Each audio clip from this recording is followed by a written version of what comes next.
हर घर तिरंगा, भारत के हर कोने से, चाहे रेगिस्तान हो या हिमालय की चोटियां, समंदर के तट हो या घनी आबादी वाले क्षेत्र, हर तरफ से एक ही गुंज है, एक ही जयकारा है। हमारी प्राण से भी प्यारी मातृभूमि का जयगान है।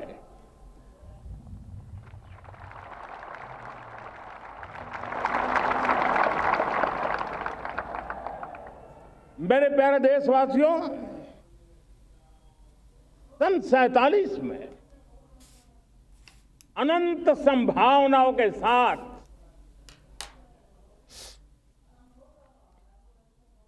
कोटि कोटि भुजाओं के सामर्थ्य के साथ हमारा देश आजाद हुआ। देश की आकांक्षाएं उड़ाने भर रही थी, लेकिन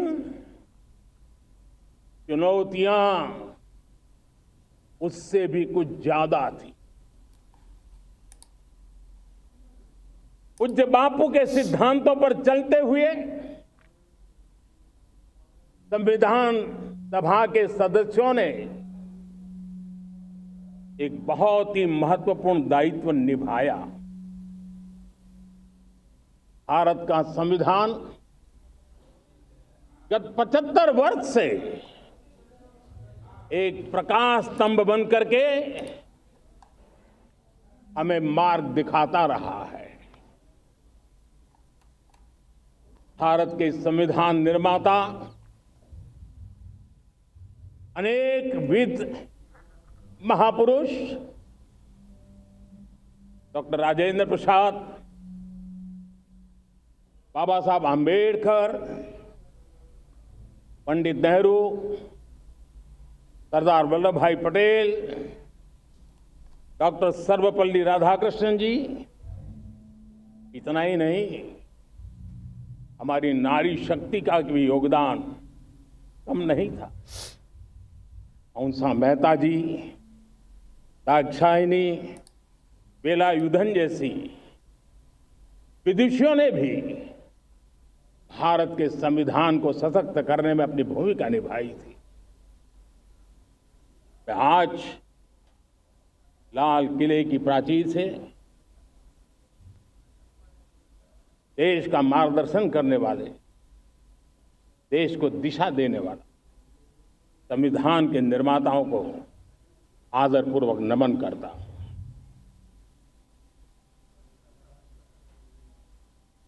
मेरे प्यारे देशवासियों, हम आज डॉक्टर श्यामा प्रसाद मुखर्जी की 125वीं जयंती भी मना रहे हैं। डॉक्टर श्यामा प्रसाद मुखर्जी भारत के संविधान के लिए बलिदान देने वाले देश के पहले महापुरुष थे। संविधान के लिए बलिदान, धारा 370 की दीवार गिराकर एक देश एक संविधान के मंत्र को जब हमने साकार किया तो हमने डॉक्टर श्यामा प्रसाद मुखर्जी को सच्ची श्रद्धांजलि दी। लाल किले पर आज कई विशेष महानुभाव उपस्थित हैं। दूर सुदूर गांव के पंचायतों के सदस्य हैं, रोम दीदी के प्रतिनिधि हैं, लखपति दीदी की प्रतिनिधि हैं, खेल जगत से जुड़े लोग हैं, राष्ट्र जीवन में कुछ न कुछ देने वाले यहां महानुभाव उपस्थित हैं। एक प्रकार से यहां मेरी आंखों के सामने मैं लघु भारत के दर्शन कर रहा हूं और टेक्नोलॉजी के माध्यम से विशाल भारत के साथ भी आज लाल किला जुड़ा हुआ है। मैं आजादी के इस महापर्व पर देशवासियों का, विश्व भर में फैलाए हुए भारत प्रेमियों का, हमारे मित्रों का हृदय से बहुत बहुत अभिनंदन करता हूं। साथियों, प्रकृति हम सब की परीक्षा ले रही है। पिछले कुछ दिनों में प्राकृतिक आपदाएं, भूस्खलन, बादलों का फटना, न जाने कितनी कितनी आपदाएं हम झेल रहे हैं। पीड़ितों के साथ हमारी संवेदना है। राज्य सरकारें और केंद्र सरकार मिलकर के बचाव के काम, राहत के काम, पुनर्वसन के काम में पूरी शक्ति से जुटे हुए हैं। साथियों, आज 15 अगस्त का एक विशेष महत्व भी मैं देख रहा। मुझे बहुत गर्व हो रहा है। आज मुझे लाल किले की प्राचीर से ऑपरेशन सिंदूर के वीर जाबाजों को सैल्यूट करने का अवसर मिला है।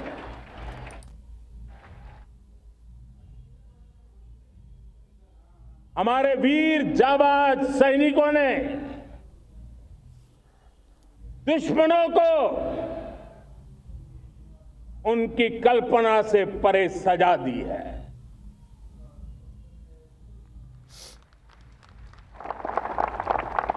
22 अप्रैल को पहलगाम में सीमा पार से आतंकियों ने आकर के जिस प्रकार का कत्ले आम किया, धर्म पूछ करके लोगों को मारा गया। पत्नी के सामने पति को गोलियां दी, बच्चों के सामने अपने पिता को मौत के घाट उतार दिया गया। पूरा हिंदुस्तान आक्रोश से भरा हुआ था। पूरा विश्व भी इस प्रकार से संहार से चौंक गया था। मेरे प्यारे देशवासी, ऑपरेशन सिंदूर उसी आक्रोश की अभिव्यक्ति है।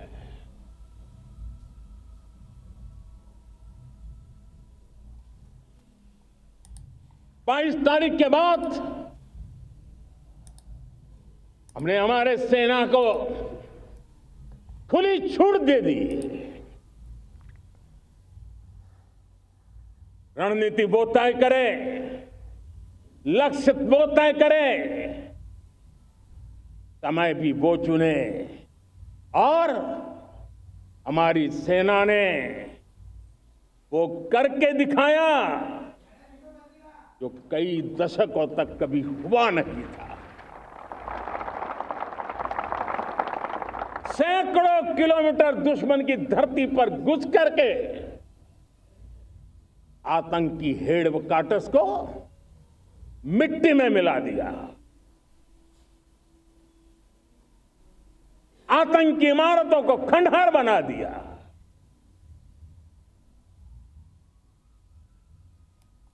पाकिस्तान की नींद अभी भी उड़ी हुई है।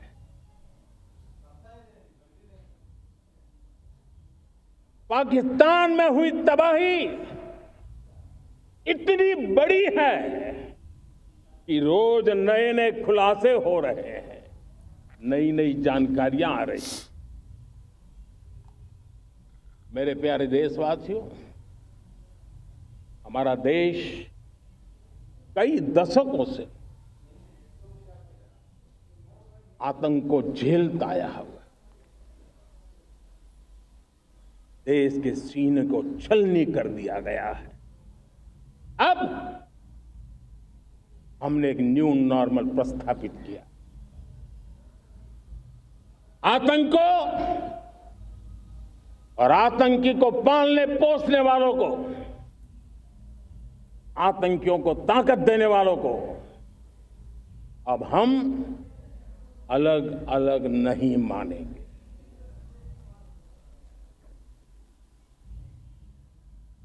वो मानवता के समान दुश्मन है, उनके बीच कोई फर्क नहीं है। अब भारत ने तय कर लिया है कि न्यूक्लियर की धमकियों को अब हम सहने वाले नहीं हैं। न्यूक्लियर ब्लैकमेल लंबे अरसे से चलाया, अब वो ब्लैकमेल नहीं सहा जाएगा।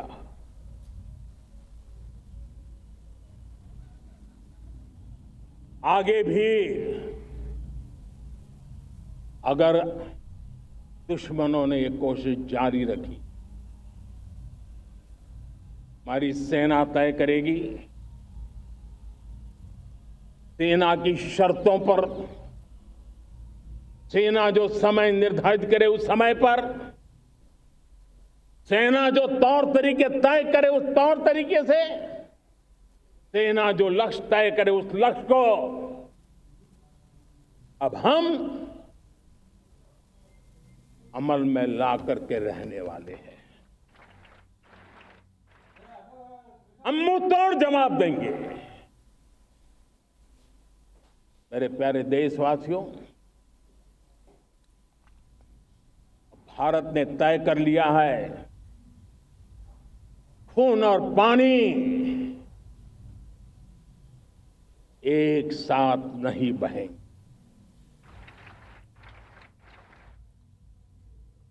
अब देशवासियों को भली भांति पता चला है कि सिंधु का समझौता कितना अन्यायपूर्ण है, कितना एक तरफा है। भारत से निकलती नदियों का पानी दुश्मनों के खेत को सींच रहा है और मेरे देश के किसान, मेरे देश की धरती पानी के बिना प्यासी है।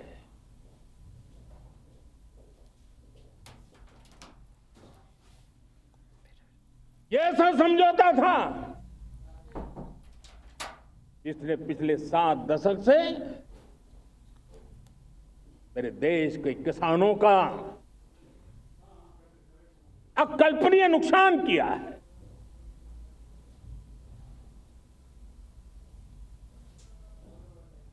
अब हिंदुस्तान के हक का जो पानी है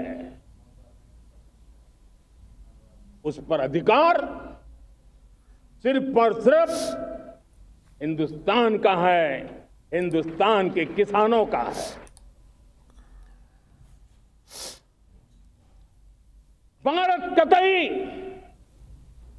सिंधु समझौते को, उस स्वरूप को दशकों तक सहा है, उस स्वरूप को आगे नहीं सहा जाएगा। किसान हित में, राष्ट्र हित में ये समझौता हमें मंजूर नहीं है। मेरे प्यारे देशवासियों, आजादी के लिए असंख्य लोगों ने बलिदान दी, अपनी जवानी खपा दी, जेलों में जिंदगी गुजारी है, फांसी के तख्त पर डटे हैं। कुछ लेने पाने बनने के लिए नहीं, भारतीय के स्वाभिमान के लिए, कोटि कोटि जनों की आजादी के लिए, गुलामी की जंजीरों को तोड़ने के लिए। और मन में एक ही भाव था, स्वाभिमान,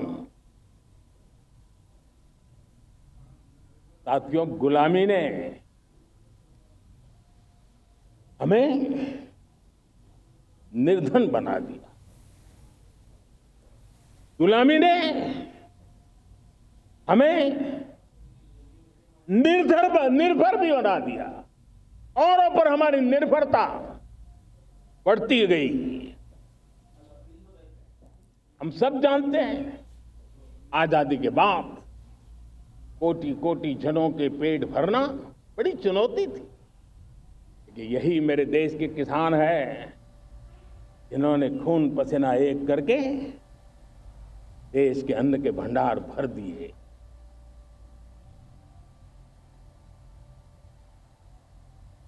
अनाज के संबंध में देश को आत्मनिर्भर बना दिया। एक राष्ट्र के लिए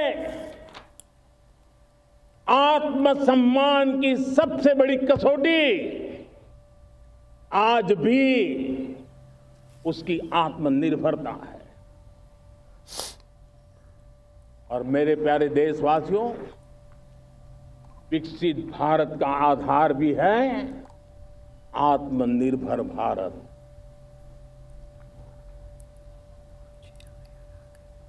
जो दूसरों पर ज्यादा निर्भर रहता है उसकी आजादी पर उतना ही बड़ा प्रश्न चिन्ह लग जाता है।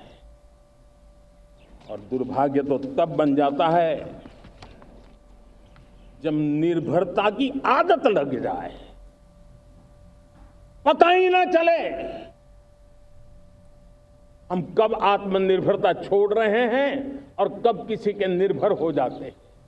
ये आदत खतरे से खाली नहीं है और इसलिए प्रति पल जागरूक रहना पड़ता है आत्मनिर्भर होने के लिए।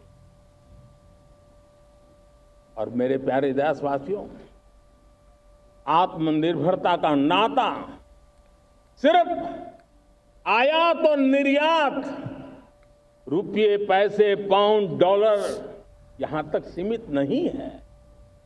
इतना सीमित अर्थ उसका नहीं है। आत्मनिर्भरता का नाता हमारे सामर्थ्य से जुड़ा हुआ। और जब आत्मनिर्भरता खत्म होने लगती है तो सामर्थ्य भी निरंतर क्षीण होता जाता है। और इसलिए हमारे सामर्थ्य को बचाए रखने, बनाए रखने और बढ़ाए रखने के लिए आत्मनिर्भर होना बहुत अनिवार्य है। साथियों, हमने ऑपरेशन सिंदूर में देखा है मेड इन इंडिया की कमाल क्या थी। दुश्मन को पता तक न चला कि कौन से शस्त्रास्त्र है, ये कौन सा सामर्थ्य है जो पलक भर में उनको नष्ट कर रहा है। सोचिए, अगर हम आत्मनिर्भर होते न होते तो क्या ऑपरेशन सिंदूर इतनी त्वरित गति से हम कर पाते? पता नहीं कौन सप्लाई देगा, नहीं देगा, ताजो सामान मिलेगा, नहीं मिलेगा, इसी की चिंता बनी रहती। लेकिन हमें मेड इन इंडिया की शक्ति हमारे हाथ में थी, सेना के हाथ में थी।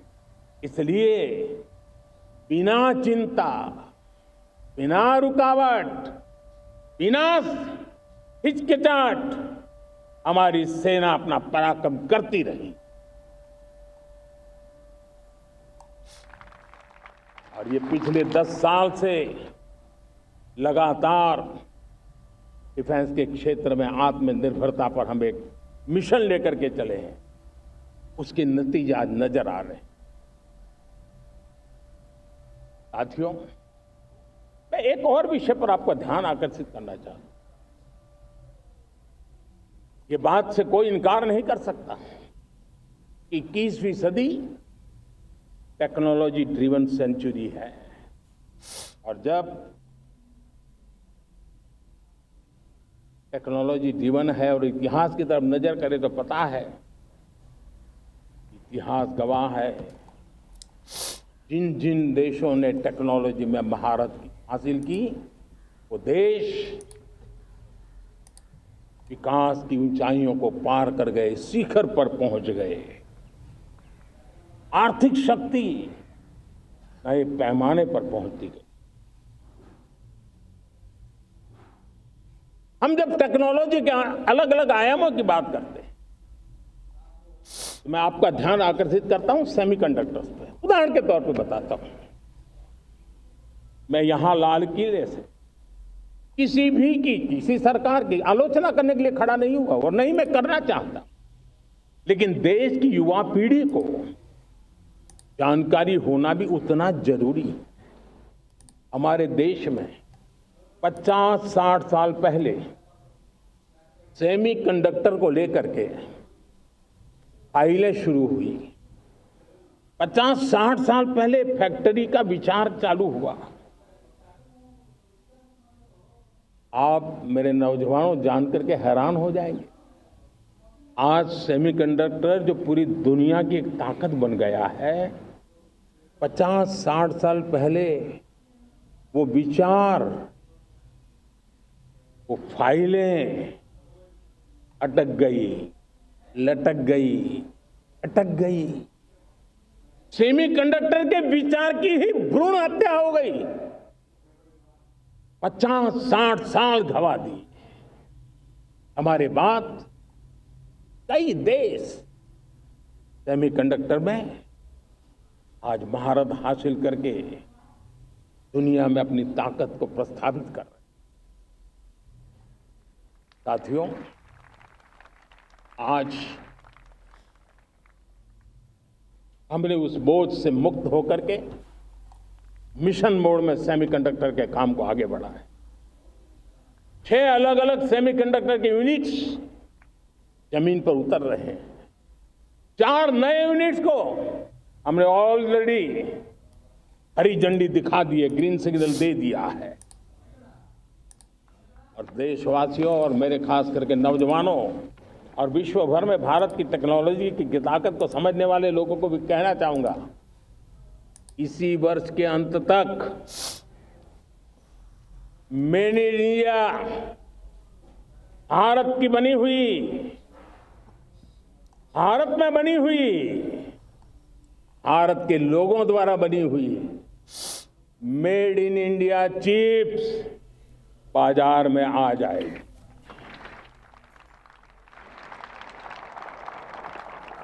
मैं दूसरा उदाहरण देना चाहता हूं। अब ऊर्जा के क्षेत्र में हम सब जानते हैं कि हम एनर्जी के लिए बहुत सारे देशों पर डिपेंडेंट हैं। पेट्रोल हो, डीजल हो, गैस हो, लाखों करोड़ रुपए हमें खर्च करके लाना पड़ता है। हमें इस संकट से देश को आत्मनिर्भर बनाना, ऊर्जा में आत्मनिर्भर बनाना बहुत जरूरी है। हमने बीड़ा उठाया और आज 11 वर्ष में सोलर एनर्जी 30 गुना बढ़ चुकी है। हम नए नए डैम बना रहे हैं ताकि हाइड्रो का विस्तार हो और हमें क्लीन एनर्जी की उपलब्ध हो। भारत मिशन ग्रीन हाइड्रोजन लेकर के आज हजारों करोड़ रुपए इन्वेस्ट कर रहा है। भविष्य की ऊर्जा को ध्यान में रख करके, ऊर्जा के क्षेत्रों को ध्यान में रख करके भारत न्यूक्लियर एनर्जी पर भी बहुत बड़े इनिशिएटिव ले रहा है। न्यूक्लियर एनर्जी में 10 नए न्यूक्लियर रिएक्टर तेजी से काम कर रहे हैं। 2047 तक, जो कि हमने विकसित भारत का लक्ष्य तय किया है, जब देश की आजादी के 100 साल होंगे, हम परमाणु ऊर्जा क्षमता 10 गुना से भी अधिक बढ़ाने का संकल्प लेकर के आगे बढ़ रहे हैं। मेरे प्यारे देशवासियों, रिफॉर्म एक निरंतर प्रक्रिया है। समयानुकूल परिस्थिति के अनुसार रिफॉर्म करते जाना होता है। हम न्यूक्लियर एनर्जी के क्षेत्र में बहुत बड़े रिफॉर्म लेकर के आए। अब हमने प्राइवेट सेक्टर के लिए भी परमाणु ऊर्जा को उसके द्वार खोल दिए हैं। हम शक्ति को जोड़ना चाहते। मेरे प्यारे देशवासियों, दुनिया जब आज ग्लोबल वार्मिंग को लिए चिंता करती है, तब मैं विश्व को भी बताना चाहता हूं कि भारत ने तय किया था कि हम 2030 तक क्लीन एनर्जी भारत में 50% पहुंचा देंगे। ये लक्ष्य हमारा 2030 तक था। मेरे देशवासियों का सामर्थ्य देखिए, मेरे देशवासियों की संकल्प शक्ति देखिए, मेरे देशवासियों को विकसित भारत बनाने का संकल्प को पूर्ण करने के लिए उनकी दौड़ देखिए। हमने जो लक्ष्य 2030 में तय किया था, वो 50% क्लीन एनर्जी का लक्ष्य 2025 में हमने कर लिया। 5 साल पहले हमने अचीव कर लिया, क्योंकि विश्व के प्रति भी हम उतने ही संवेदनशील हैं, प्रकृति के प्रति भी उतने ही हम जिम्मेवार लोग हैं। मेरे प्यारे देशवासियों, बजट का बहुत बड़ा हिस्सा ये पेट्रोल, डीजल, गैस, इन सब को लाने के लिए खर्च होता था। लाखों करोड़ रुपए चले जाते। अगर हम ऊर्जा में डिपेंडेंट न होते तो वो धन मेरे देश के नौजवानों के भविष्य के लिए काम आता। वो धन मेरे देश के गरीबों को गरीबी के खिलाफ लड़ाई लड़ने में काम आता। वो धन मेरे देश के किसानों के कल्याण में काम आता। वो धन मेरे देश के गांव की परिस्थिति को पलटने के लिए काम आता। लेकिन हमें विदेशों को देना पड़ रहा। अब हम आत्मनिर्भर बनने की दिशा में काम कर रहे हैं। देश को विकसित बनाने के लिए हम अब समुद्र मंथन की तरफ भी जा रहे हैं। हमारे समुद्र के मंथन को आगे बढ़ाते हुए हम समुद्र के भीतर के तेल के भंडार, गैस के भंडार, उसको खोजने की दिशा में एक मिशन मोड में काम करना चाहते हैं। और इसलिए भारत ने national deep water exploration mission शुरू करने जा रहा है। ये ऊर्जा इंडिपेंडेंट बनने के लिए ये हमारी महत्वपूर्ण घोषणा है। मेरे प्यारे देशवासियों, आज पूरा विश्व क्रिटिकल मिनरल को लेकर के बहुत ही सतर्क हो गया है।